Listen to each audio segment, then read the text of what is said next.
합장하겠습니다. 나무아미타불 관세음보살. 오늘도 이 자리에 오신 여러분 진심으로 감사드립니다. 오늘은 평소와 조금 다른 방식으로 말씀을 드리려 합니다. 오늘은 한 사람의 이야기를 하려 합니다. 지금으로부터 약 2500년 전 이 지구 위를 걸었던 한 사람의 이야기입니다. 그분의 이야기는 단순한 역사 이야기가 아닙니다. 그분의 이야기는 바로 우리 모두의 이야기입니다. 왜 그런지는 말씀을 듣다 보면 자연스럽게 느끼실 것입니다. 오늘 이 시간만큼은 마음을 활짝 열어두시고 2500년 전 그 땅으로 함께 걸어 들어가 보겠습니다. 지금으로부터 2500여 년 전 지금의 네팔과 인도의 국경 부근에 카필라바스투라는 작은 왕국이 있었습니다. 그 왕국의 왕은 숫도다나였고 왕비는 마야 부인이었습니다. 두 분은 오랫동안 후계자를 기다렸습니다. 그러던 어느 날 마야 부인이 아주 신비로운 꿈을 꾸었습니다. 하얀 코끼리가 하늘에서 내려와 자신의 태 속으로 들어오는 꿈이었습니다. 꿈 해몽가들은 이 꿈이 위대한 존재의 탄생을 예고하는 것이라고 했습니다. 세상을 다스릴 전륜 성왕이 되거나 세상을 구할 위대한 성자가 될 것이라고 했습니다. 기원전 500여 년경 마야 부인이 친정으로 가는 길에 룸비니 동산에서 잠시 쉬게 되었습니다. 그곳에서 무우수 나무꽃을 잡으려 팔을 뻗는 순간 아기가 태어났습니다. 훗날 부처님이 되실 시다르타였습니다. 아기가 태어나자마자 일어서서 7걸음을 걸었다고 전해집니다. 그리고 한 손은 하늘을 가리키고 한 손은 땅을 가리키며 말했습니다. 천상천하 유아독존이 하늘 위와 하늘 아래에 나 홀로 존귀하다. 이 말씀을 많은 분들이 잘못 이해하십니다. 내가 이 세상에서 가장 위대하다는 오만한 말이 아닙니다. 이 말씀의 뜻은 이것입니다. 이 세상에 태어나는 모든 존재는 그 자체로 존귀하다. 각각의 존재가 하나하나 유일하고 대체 불가능하고 소중하다. 그것을 선언하신 것입니다. 여러분 한 분 한 분이 천상천하 유아독존입니다. 이 세상에 여러분과 똑같은 사람은 없습니다. 여러분은 태어나는 순간부터 이미 존귀한 존재였습니다. 그런데 안타깝게도 시다르타의 어머니 마야 부인은 아기를 낳은 지 7일 만에 세상을 떠났습니다. 아기는 이모인 마하파자파티의 손에서 자라게 되었습니다. 아버지 숫도다나 왕은 아들을 지극히 아꼈습니다. 그리고 왕은 어떻게든 아들이 왕이 되기를 원했습니다. 성자가 되는 것을 막으려 했습니다. 왜냐하면 예언에서 세상의 고통을 보면 출가할 것이라 했기 때문입니다. 그래서 왕은 아들 주변에서 고통스러운 것을 모두 없애버렸습니다. 아름답고 즐거운 것들로만 가득한 궁전에서 시다르타는 자랐습니다. 계절마다 다른 아름다운 궁전에서 살았고 최고의 교육을 받았고 가장 아름다운 야쇼다라 공주와 결혼했습니다. 겉으로 보기에 이 세상에서 가장 완벽한 삶을 살고 있었습니다. 그러나 시다르타는 그 완벽함 속에서도 무언가 깊은 공허함을 느꼈습니다. 이 세상에 이것이 전부인가? 이렇게 즐겁고 아름다운 것들로 가득한 삶이 정말 삶의 전부인가? 그 질문이 마음속에서 떠나지 않았습니다. 그러던 어느 날 시다르타는 4번 성 밖을 나가게 됩니다. 이것을 사문유관이라고 합니다. 4개의 문을 통해 세상을 보았다는 것입니다. 첫 번째 문에서 그는 늙은 노인을 보았습니다. 허리가 굽고 지팡이를 짚고 온몸이 쭈그러든 노인. 시다르타는 충격을 받았습니다. 나도 저렇게 되는 것인가?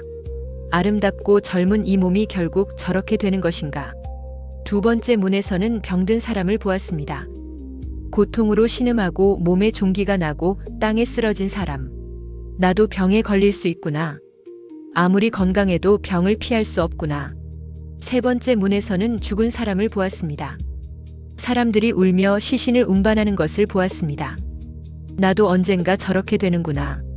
이 목숨이 영원하지 않구나. 그리고 4번째 문에서 수행자를 보았습니다. 아무것도 가진 것이 없는데 표정이 평온하고 눈빛이 맑은 수행자. 시다르타는 그 수행자의 눈빛에서 무언가를 보았습니다. 저 사람은 알고 있다. 내가 아직 모르는 무언가를 저 사람은 알고 있다. 여러분, 이 이야기가 2500년 전 한 왕자의 이야기처럼 들리십니까? 그런데 사실 이것은 우리 모두의 이야기입니다. 우리도 살면서 이 4가지 문을 지나갑니다. 처음에는 젊고 건강하고 아무 걱정이 없습니다. 그러다가 어느 날 부모님이 늙어가시는 것을 보게 됩니다. 그것이 첫 번째 문입니다. 혹은 사랑하는 사람이 아픈 것을 보게 됩니다. 그것이 두 번째 문입니다. 가까운 사람을 잃습니다. 그것이 세 번째 문입니다. 그리고 그 고통 속에서 무언가 의지할 것을 찾게 됩니다. 그것이 네 번째 문입니다.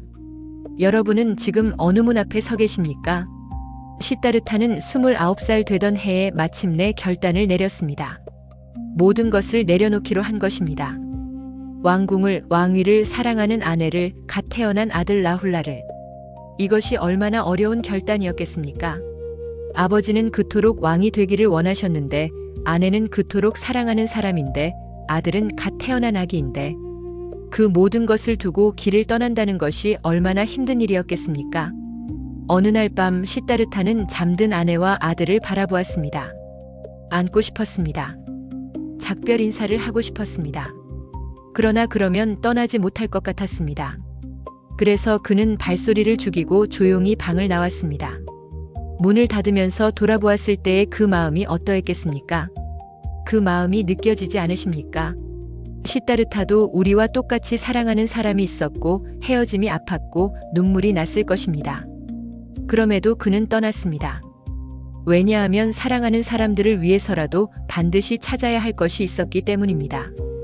늙음과 병과 죽음이라는 고통에서 벗어나는 길. 그 길을 찾지 않으면 아내도 아들도 이 세상 모든 사람도 결국 그 고통을 피할 수 없기 때문입니다. 시다르타는 수행의 길로 들어섰습니다.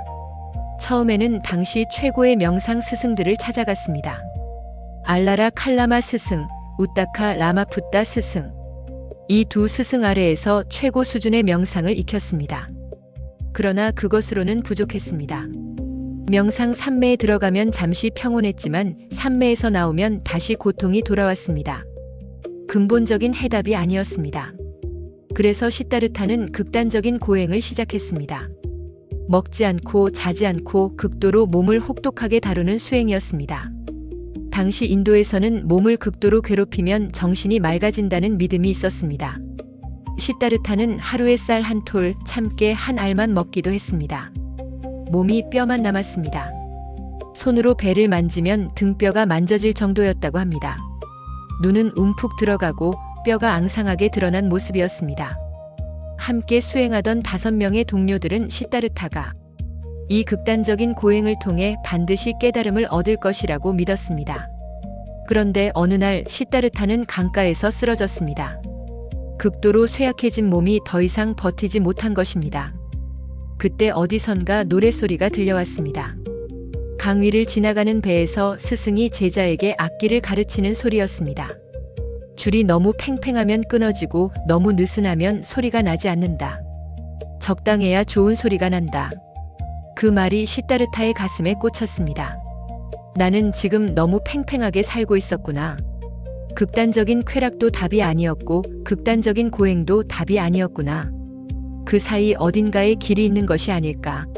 시다르타는 강에서 몸을 씻고 마을 소녀 수자타가 공양한 유미죽을 받아 먹었습니다. 그것을 본 5 동료들은 실망했습니다.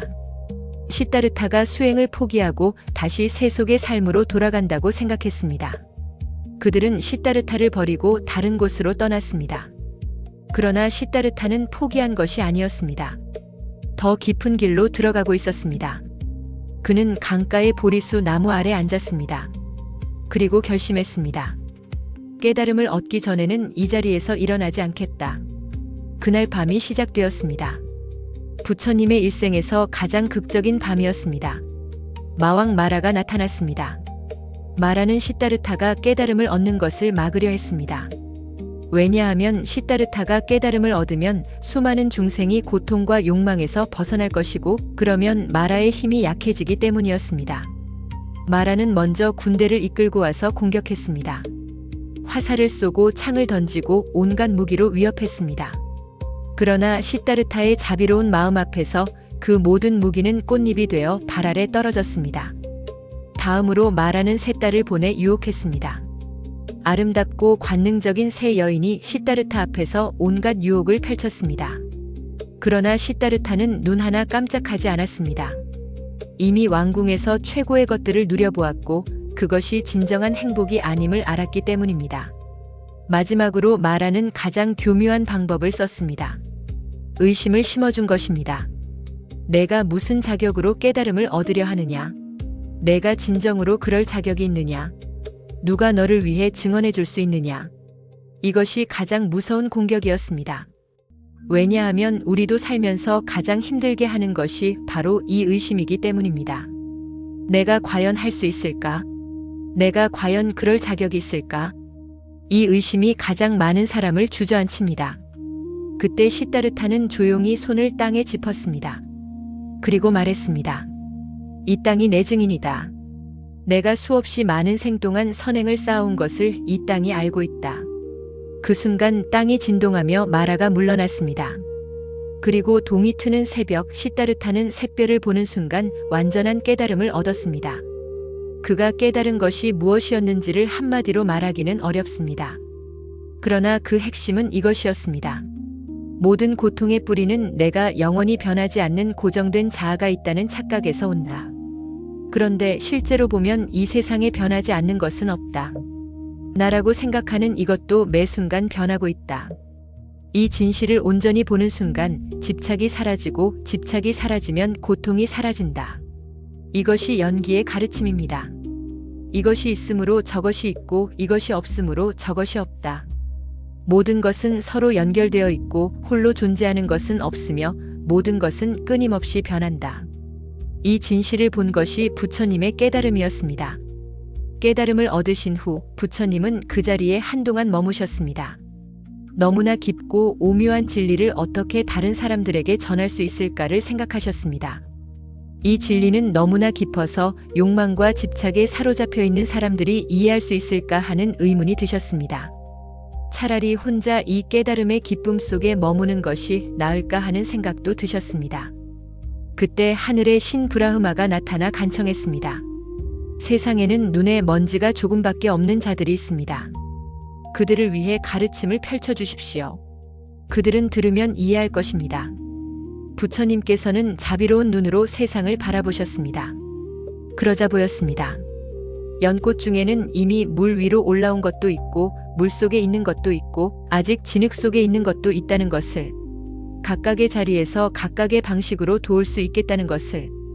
부처님은 일어나셨습니다. 그리고 걷기 시작하셨습니다. 자신을 버리고 떠났던 5 동료들을 찾아가셨습니다. 그들이 있는 사르나트의 녹야원까지 걸어가셨습니다. 처음에 5 동료들은 부처님을 보고 외면하려 했습니다. 수행을 포기한 사람이라고 생각했기 때문입니다. 그런데 부처님이 가까이 오실수록 이상한 느낌이 들었습니다. 이 사람에게서 풍기는 이 기운은 무엇인가? 이 평온함은 무엇인가? 그들은 자신도 모르게 자리에서 일어나 부처님을 맞이했습니다. 그리고 부처님께서 처음으로 가르침을 펼치셨습니다. 이것이 초전법륜 첫 번째 법의 수레바퀴를 굴리신 것입니다. 부처님께서 그날 가르치신 것이 바로 사성제와 팔정도였습니다. 삶은 괴롭다는 것, 그 고통의 원인은 집착이라는 것, 집착을 내려놓으면 고통이 사라진다는 것, 그리고 그 길이 팔정도라는 것. 이 4가지 진리가 부처님의 첫 가르침이었습니다. 5 동료들은 그 가르침을 듣고 하나하나 깨달음을 얻었습니다. 이렇게 불교의 역사가 시작되었습니다. 부처님과 가르침과 공동체, 불법승 3보가 이 세상에 처음으로 갖추어진 것입니다. 그 후 부처님은 45년 동안 걸으셨습니다. 인도 전역을 맨발로 걸으시며 가르침을 펼치셨습니다. 왕에게도 거지에게도 귀족에게도 천민에게도 남자에게도 여자에게도 평등하게 가르침을 주셨습니다. 당시 인도는 카스트 제도라는 신분 제도가 있었습니다. 브라흐만이라는 최고 신분부터 수드라, 불가촉 천민이라는 최하층 신분까지 그 신분에 따라 모든 것이 결정되는 사회였습니다. 그런데 부처님께서는 그 모든 신분을 허물어 버리셨습니다. 인간의 가치는 태어난 신분에 있지 않다. 어떻게 사느냐에 있다. 그 당시 얼마나 혁명적인 가르침이었겠습니까? 최하층 신분의 사람들이 부처님의 제자가 될 수 있었고 여성들도 수행자의 길을 걸을 수 있었습니다. 살인자였던 앙굴리말라도 부처님의 가르침 앞에 무릎을 꿇고 수행자가 되었습니다. 창녀였던 암빠팔리도 부처님께 공양을 올리고 가르침을 받아 깨달음의 길로 들어섰습니다. 부처님 앞에서는 누구나 평등했고 누구나 깨달음의 가능성이 있었습니다. 이 이야기들이 오늘 우리에게 무엇을 말해주고 있습니까? 그것은 바로 어떤 상황에 있어도 어떤 과거가 있어도 변화의 가능성은 누구에게나 열려 있다는 것입니다. 살인자 앙굴리말라도 변했습니다. 그 변화를 가능하게 한 것은 부처님의 자비였고 가르침이었고 그리고 앙굴리말라 자신의 진심이었습니다. 여러분 중에 혹시 이런 생각을 하시는 분이 계십니까? 나는 이미 너무 많은 잘못을 저질렀다. 나는 이미 너무 늦었다. 나는 이미 너무 나이가 들었다. 그런 분들에게 앙굴리말라의 이야기를 드리고 싶습니다. 손가락 1000개를 꿰어 목걸이를 만들던 살인자도 변했습니다. 그 어떤 과거도 지금 이 순간의 변화를 막을 수는 없습니다. 부처님의 생애 중에 또 하나 깊이 묵상해야 할 이야기가 있습니다. 기사굴 산에서 있었던 일입니다. 키사고탐이라는 여인이 있었습니다. 그녀는 하나뿐인 아들을 잃었습니다. 아이가 갑자기 병이 들어 죽은 것입니다.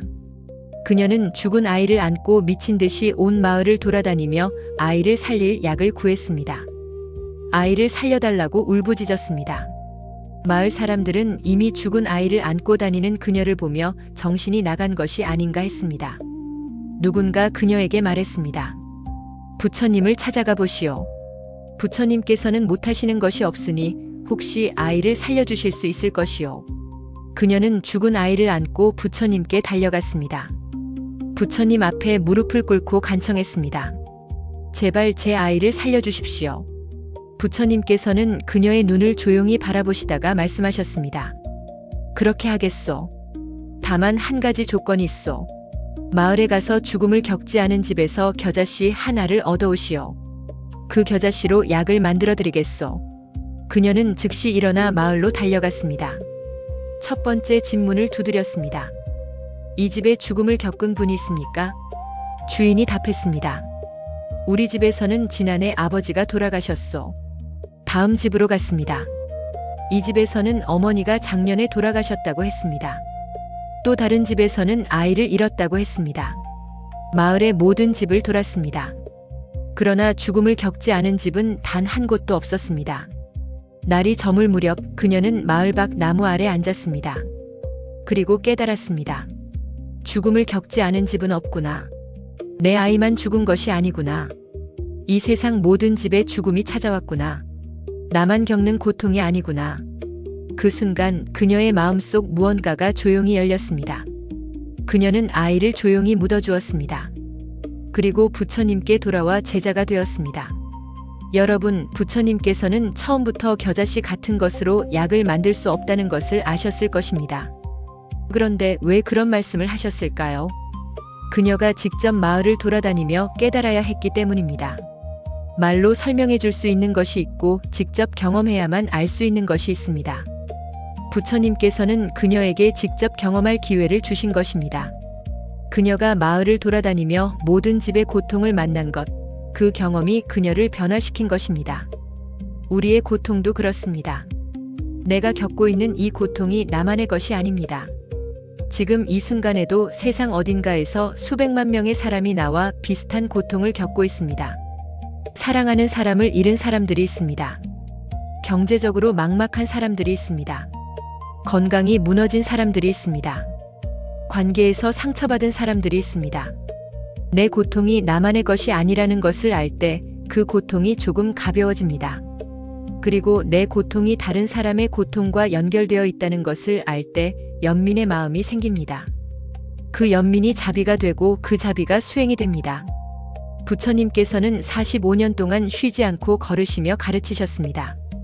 그리고 80살이 되셨을 때 몸이 쇠약해지기 시작했습니다. 제자 아난다가 눈물을 흘리며 여쭈었습니다. 스승님, 저는 어떻게 해야 합니까? 스승님이 곁에 계시지 않으면 어찌해야 합니까? 부처님께서 아난다를 바라보며 말씀하셨습니다. 아난다야, 울지 말라. 나는 이미 말했다. 사랑하는 모든 것과는 반드시 헤어진다고. 나도 이 법칙을 피할 수 없다. 그러나 내가 없어도 내가 가르친 법과 계율이 너희의 스승이 될 것이다. 그리고 쿠시나가라의 사라쌍수 아래 누우셨습니다.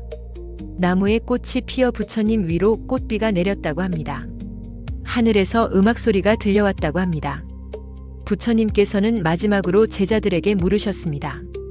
내 가르침 중 아직 의문이 있는 것이 있느냐? 지금 물어보아라. 이 기회를 놓치면 나중에 후회할 것이다. 아무도 말하지 않았습니다. 부처님께서 3번을 물으셨습니다. 그러나 아무도 말하지 않았습니다. 그때 부처님께서 마지막 말씀을 하셨습니다. 모든 것은 덧없다. 게으르지 말고 정진하라. 그리고 열반에 드셨습니다. 기원전 400여 년경의 일이었습니다. 모든 것은 덧없다. 게으르지 말고 정진하라. 이 말씀이 부처님의 마지막 말씀이었습니다. 이 짧은 2문장 안에 부처님의 모든 가르침이 담겨 있습니다. 모든 것은 변한다는 것, 그러므로 지금 이 순간 깨어 있어야 한다는 것, 지금 이 순간 최선을 다해야 한다는 것. 이것이 부처님께서 마지막으로 우리에게 남기신 말씀입니다. 그런데 여러분, 이 마지막 말씀에서 제가 가장 주목하는 것이 있습니다. 모든 것은 덧없다고 하셨습니다. 부처님께서도 당신 자신이 덧없다는 것을 아셨습니다. 자신의 몸도 무상하다는 것을 아셨습니다. 그러면서도 게으르지 말고 정진하라고 하셨습니다. 덧없기 때문에 포기하라는 것이 아닙니다. 덧없기 때문에 지금 이 순간이 더 소중하다는 것입니다. 덧없기 때문에 지금 이 순간 깨어 있어야 한다는 것입니다. 이것이 부처님 생애가 우리에게 전하는 가장 깊은 메시지입니다. 부처님도 태어났고 고통을 받았고 선택의 기로에 섰고 두려움을 만났고 시련을 겪었고 그리고 죽었습니다. 우리와 똑같이 다른 것이 있다면 그분은 그 모든 과정을 눈을 피하지 않고 정면으로 마주했다는 것입니다. 그리고 그 정면 응시 속에서 진리를 발견했다는 것입니다. 우리도 할 수 있습니다. 우리도 지금 이 자리에서 눈을 뜰 수 있습니다.